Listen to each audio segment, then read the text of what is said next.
Hello, my name is Harriet Paul Teal. I'm a radiologist at Boston Children's Hospital and Harvard Medical School, and I'll be talking about ultrasound of the pediatric chest today.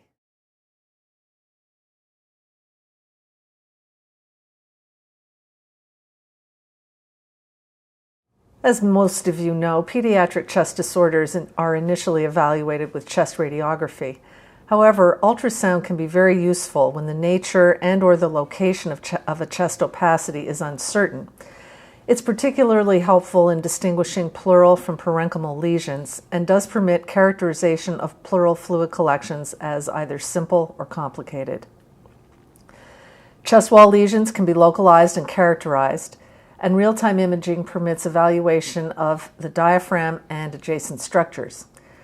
Although mediastinal lesions are usually evaluated with CT or MRI, ultrasound can be useful in selected cases, such as assessment of the thymus and vessels, especially in infants.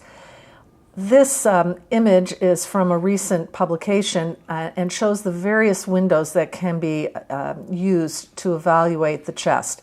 So we see here, number one, a supraclavicular approach, suprasternal, parasternal, transsternal, which is possible in the very young children where the bone is thin and can be penetrated by ultrasound, intercostal, subxiphoid, subdiaphragmatic, and paraspinal. Normal lung can be studied with ultrasound, and it normally shows a strong echogenic interface of aerated lung and pleura. And I'm going to show you a couple of imaging clips. The upper one was obtained in the sagittal plane, and the lower one in the transverse plane. And what you can appreciate are these reverberation artifacts that are projected more deeply within the lung parenchyma, and these are known as A lines. And the normal aerated lung moves along the parietal pleural surface with breathing, and this is the so-called gliding sign. When there are thickened interlobular septa, the ultrasound interaction with these thickened septa produces the so-called B lines. They're also sometimes referred to as lung rockets or comet tails. And it's normal to see a few scattered B lines that may be caused by focal subpleural thickening. However, if multiple B lines are identified, this is indicative of interlobular septal thickening. However, a distinction between fibrosis and interstitial edema, both of which can lead to thickened interlobular septa, generally requires clinical correlation and can't be made by ultrasound alone. Here's an example of a 43-day-old infant with RSV bronchiolitis being treated with venous ECMO. Here we see the venous ECMO catheter. And you'll notice that the lungs have a very different appearance. There's a very coarse appearance of the pulmonary interstitium in that right lung, and that is reflected in the ultrasound findings. Here, on this sagittal view, we see the liver, and above it, the lung, and here you see these multiple vertically oriented B lines. And we see them again here in this lower image. On the left side, in contrast, you'll notice that there's opacification on the radiograph. And on the left side, by ultrasound, on the sagittal view, we see the spleen, and above it, the consolidated lung. Airless lung appears similar to the liver by ultrasound, and this appearance has been termed hepatization, initially as a pathologic finding, but we also use that term with ultrasound as well. The internal architecture of the lung is preserved, and this permits differentiation from masses or other pathologic processes. One can appreciate branching linear echogenic foci that represent air bronchograms. When there's fluid or mucoid material entrapped within the bronchi, this produces a hypoechoic branching appearance, and this appearance and findings have been referred to as the sonographed fluid bronchogram sign. The ultrasound characteristics of pleural fluid collections will vary according to the composition of the pleural fluid. A simple transudate may be anechoic, whereas with infection and hemorrhage, there may be mobile echogenic debris seen within the fluid. And empyemas are often septated and have a solid appearance. Here's a patient with opacification at the left lung base, and we can see with ultrasound on the sagittal view, we appreciate the spleen, the lung above it consolidated, having that hepatic appearance, and then a large anechoic fluid collection. With color Doppler, we see that the lung parenchyma is perfused. There are some small echogenic branching structures that represent the air bronchograms. Here's just another transverse view of the spleen and the clear pleural fluid. Here's a different patient with bilateral basilar opacification.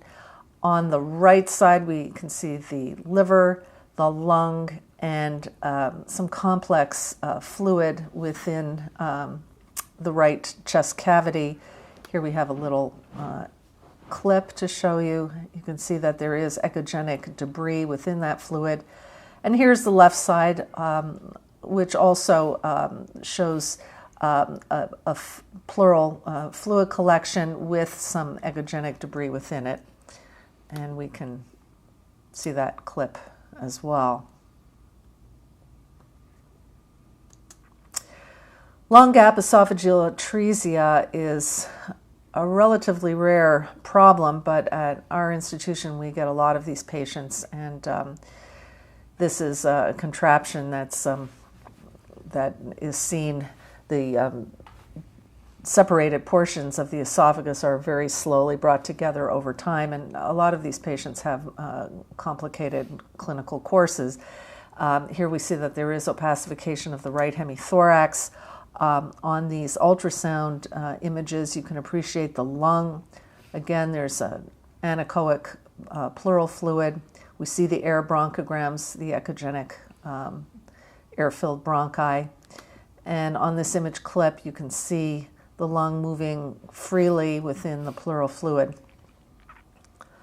Here's another patient with a long gap esophageal atresia with a chest radiograph, very similar, opacification of the right hemithorax, very similar to the prior one that I showed. However, the ultrasound features are quite different. Here you see a localized fluid collection with multiple septations, and this was an empyema with some mass effect on the adjacent lung. The fluid color sign has been described. Mobile fluid collections will show color signal with color Doppler imaging during respiration, whereas the sign is absent in non-mobile fluid collections. And the sign is useful in distinguishing echogenic fluid collections from organized empyema and fibrothorax. This is a 17-year-old boy with B-cell lymphoma and a refractory bilateral pleural effusions. You can see marked opacification of the right hemithorax and some opacity at the left lung base. Pleural fluid is identified on each side by ultrasound, and you can see that there's a very prominent color Doppler fluid sign with respiration, implying that these fluid collections are mobile without loculation. Zones of parenchymal necrosis may develop as lung infection progresses, and enlarging zones of necrosis may lead to abscess formation. An abscess demonstrates a thickened wall, and air fluid levels can be seen with cavitation or communication with the bronchial tree. Organisms are not inevitably cultured from the sputum or peripheral blood. And with ultrasound, we can pick up lung abscesses if they are relatively close to the pleural surface. And certainly ultrasound is also useful in guiding aspiration and drainage. This is a patient who had congenital heart disease, and she had developed a refractory pleural effusion. You can see the opacity at the right lung base. And when we look with ultrasound, we see that with color there is some perfusion of the parenchyma at the periphery, but there are, in addition, these multiple hypoechoic rounded areas of necrosis within the lung. Here's another patient where there was a question of whether all of this opacity at the right lung base was a pleural effusion in this infant with neutropenia and failure to thrive. With ultrasound, we could see the liver, the heart, and then this area of lung that is perfused peripherally but demonstrates some central necrosis. Here are some images from this patient's CT scan. We see there is some pleural fluid and a zone of decreased perfusion, some necrosis within it. And here we see the coronal and sagittal reformatted images of this patient's CT. Necrotizing pneumonia. Here's a patient with a large lung abscess. We see a large air-filled rounded structure in the apex of the right lung. And these ultrasound images were obtained at the time of interventional drainage. We can see a little bit of a needle as it enters the abscess collection. Next, we have some radiographs of a 16-year-old boy with pneumonia that was unresponsive to antibiotics. On the lateral decubitus view, we see this area at the left lung base. Maybe there's a little bit of pleural fluid, but we did go on and do an ultrasound, and what we do appreciate is that there's a very large, complex collection here with outflow. We see that it is adjacent to aerated lung on this clip. And here we have some CT images. We see that this was an empyema elevating the base of that left lung. We see some air bronchograms within the lung itself. So a few words about empyema in children. It's almost never fatal with good outcome regardless of treatment, whereas in adults the mortality rate is about 20%, thought to be due to a higher incidence of premorbid conditions in the adult empyema population. We are seeing an increased incidence of empyema in the United States, thought to be due to a combination of both improved diagnosis and also because of reduction in the prescription of antibiotics for respiratory infections in the general community. Patients who have pneumonia that's not promptly treated may go on to develop empyema, and more often than if they had been treated promptly with appropriate antibiotic therapy.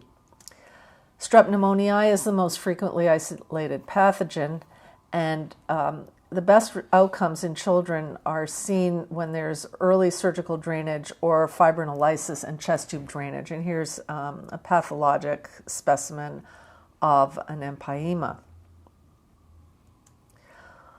I'd like to say a few words about hemothorax, which usually develops after blunt or penetrating trauma, but may be secondary to a bleeding diathesis as well. Here's an example of a hemothorax in an infant who was being treated with ECMO due to meconium aspiration. She presented with falling hematocrit, and she had 3 right-sided chest tubes, and they were removed because the source of hemorrhage was thought to be in the chest. You can see that there's marked opacification of both hemithoraces. With ultrasound, you can see that there is this large avascular mass that's actually has inverted the diaphragm and is compressing the liver, and this is a huge hemothorax. The other side, which is opaque by radiography as well, has a different appearance. This is actually the lung, and you can see that its shape is maintained, and this is the spleen below. 3 images from a CAT scan of this patient. Again, this massive hematoma extending down into the upper abdomen here, inverting the diaphragm. Here we see fluid levels. Pleural masses can also occasionally be diagnosed with ultrasound. Most of the time we study these patients with CT or MR, but occasionally we do perform ultrasound. And we can see it in patients who have Wilms tumor or sarcomas. Ultrasound shows solid masses abutting the pleura and pleural effusion. Benign causes of pleural masses include infantile hemangioma and lymphatic malformation. Here is an unfortunate young man with metastatic osteosarcoma. On the sagittal MR view, we see the primary tumor in the distal femur, and here is his chest radiograph. He was in marked respiratory distress. You can see that there is a chest tube, but that whole hemithorax is opacified. By ultrasound, we can see that there are pleural masses. These are 3 separate pleural masses, as well as complex pleural fluid, some of which is probably loculated. We see that there is a color fluid sign here, but not throughout the fluid in the chest. Here you can see these septations moving as the patient breathes. Here are some images from this patient's CAT scan. You can appreciate the pleural metastases as well, although I do think that they are better shown by ultrasound. We can also characterize congenital pulmonary airway malformations, or CPAMs. These are masses of disorganized pulmonary tissue that can involve either an entire lobe or part of a lobe. There's a normal communication with the bronchial tree with normal vascular supply and drainage. These are often detected prenatally, as was the case in this patient. Patients may be asymptomatic, or they may have associated respiratory symptoms postnatally. So we see on this postnatal radiograph of this child this very large lobulated mass in the right hemithorax. Here are some images from the prenatal sonogram.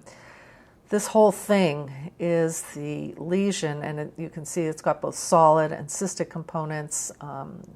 There is some vascularization, which was detectable with color. Here's a clip, and here we see the extent of this very, very large CPAM. And below it, we have part of the liver. Here again, we're seeing the liver and the right kidney. We can use it to study patients with diaphragmatic hernia. These may be congenital or acquired, and they're often detected prenatally. The abdominal contents will be found in the ipsilateral hemithorax, and there is discontinuity of diaphragmatic echoes on ultrasound. This is a patient who had a post-traumatic diaphragmatic hernia. You can see that there is this abnormal opacity within the right chest, and on the lateral view I think you can appreciate that there are some air-filled structures posteriorly. And here are some images from this patient's sonogram. A sagittal view of the right chest. We see the liver, the kidney, and this funny collection of air and air-filled structures in the right hemithorax. Here we see the liver, and again the bowel up in the chest. And on this clip, you can appreciate that there is some peristalsing bowel here in the right hemithorax.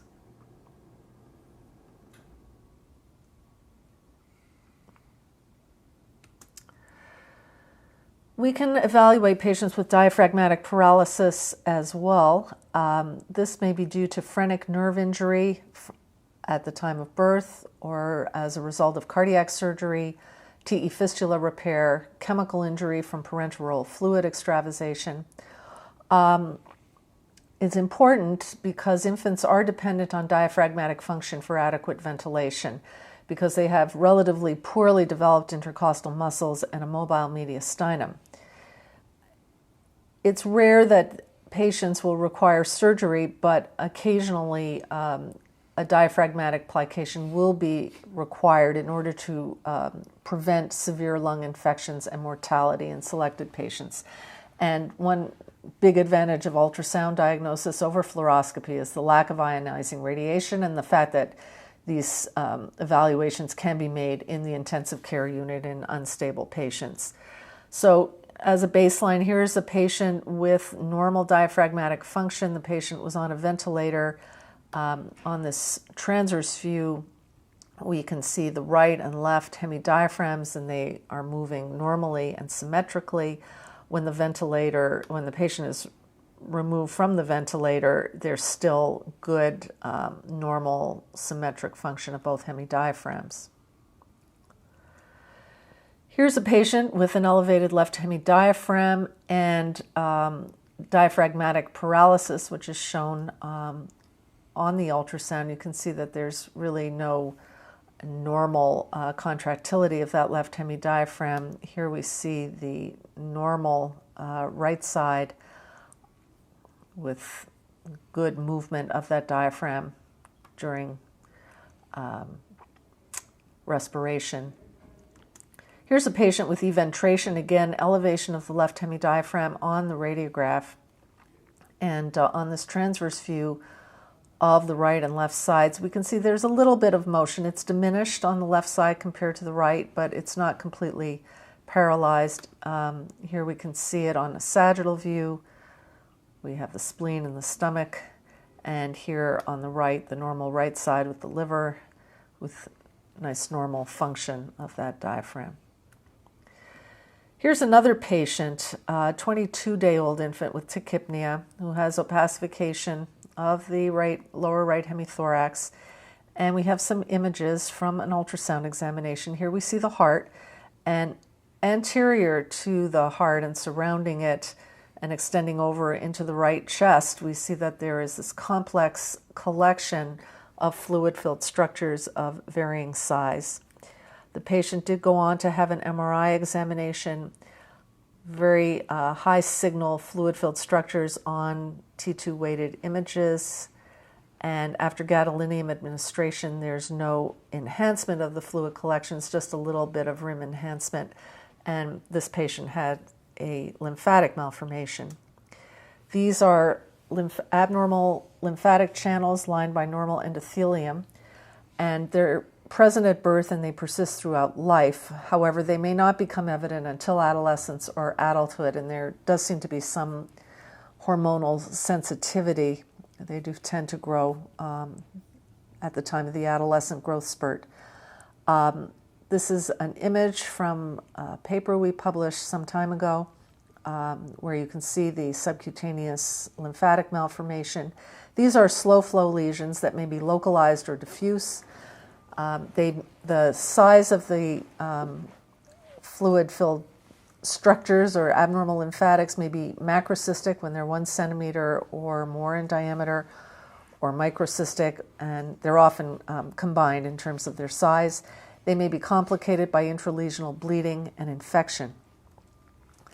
The majority of them are localized to the head and neck region, but other common sites include the axilla, the chest, the mediastinum, retroperitoneum, buttocks, and anogenital region, and they're treated with sclerotherapy and excision. The large macrocystic lesions are more likely to respond to sclerotherapy than the microcystic lesions. Here's an example of an infant who was detected prenatally. We can see part of the skull here and a portion of the lesion coming off the skull. At the level of the trachea, you can see that the lesion surrounds the trachea here, and it consists of cystic spaces of varying size. Here's another coronal image that I think shows well the involvement of the neck and with extension into the thorax. Here we see it again on an axial view. At birth, you could see the lesion quite readily in the neck, and this image was obtained at the time of sclerotherapy by my interventional radiology colleagues. Here's another infant, very large malformation, and you can see that they can be so large that they can lead to suffocation, and this infant needed to be intubated, have a tracheostomy placed in order to breathe. And here is one image of the lesion. And again, you can appreciate that the channels are of varying size, some macrocystic, others much smaller. On the MR, you can see the distortion of the spine. There has been a little bit of bleeding. You can see some blood products on some of these images. And after gadolinium administration, again, the typical appearance of septal enhancement, but no, the fluid itself is not enhancing with contrast. A thymic cyst can present in the mediastinum or the neck. It's usually asymptomatic, and pathologically there is thymic tissue within the cyst wall. These cysts may be congenital or acquired. The congenital cysts are unilocular with a thin wall, as you see here. This is a transverse view. We see the thymus draped over the great vessels, and then anterior to the thymus we see this triangular shaped thin-walled structure. We see it again here on this view and also on the sagittal CT scan. Acquired cysts are often post-inflammatory, and they may be multilocular with a thick wall. A teratoma can also be diagnosed by ultrasound. It's a germ cell tumor of the anterior mediastinum located in or near the thymus. It's usually benign and well circumscribed, has a complex appearance, as you can see here, with multiple little spaces, not particularly vascular. It compresses and displaces the adjacent structures and can lead to symptoms.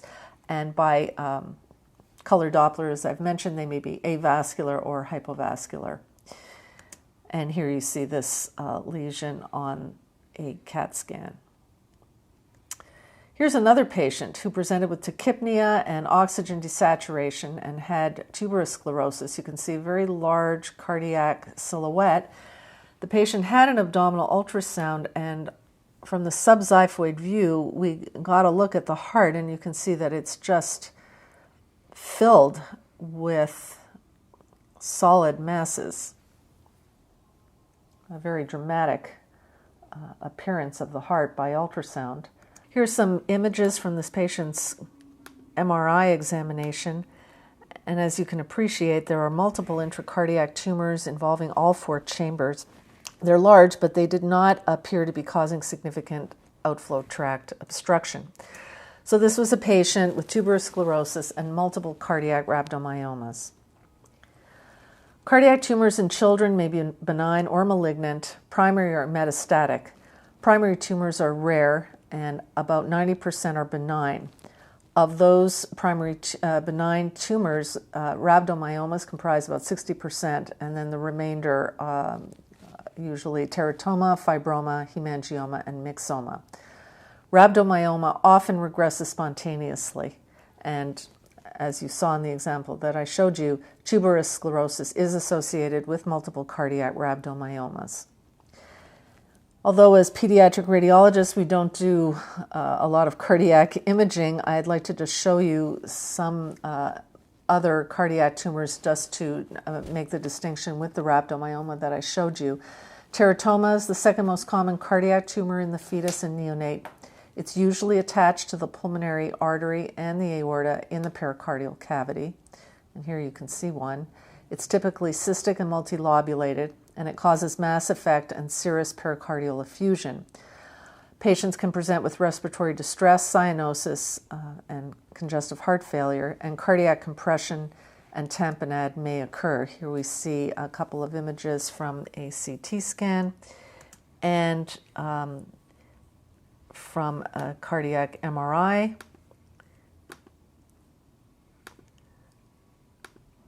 And you can appreciate the mass, which is very well shown on these images, as well as the large associated pericardial effusion. A fibroma is a solitary tumor usually located in the ventricular septum.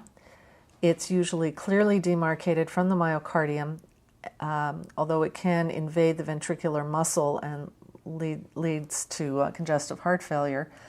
When there's extension into the ventricular conduction system, there can be arrhythmias, and central calcification can occur due to a poor blood supply. You can see there's a very large tumor here in the ventricular septum, and here are some image clips from this patient's MRI examination.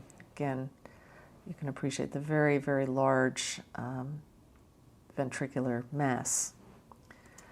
And finally, myxoma, which is a gelatinous pedunculated lesion on the left atrial septum near the foramen ovale. Very rarely it can occur in the right atrium. 90% of these are solitary. They appear inhomogeneous by ultrasound with small lucencies and calcification. And patients will present with breathlessness, syncope. They may have embolization of a portion of the lesion, CHF, and arrhythmias. So in summary, I hope I have been able to show you the utility of chest ultrasound in the diagnosis of a variety of disorders resulting in fever, cough, and respiratory distress in children. And I'd like to thank you for your attention.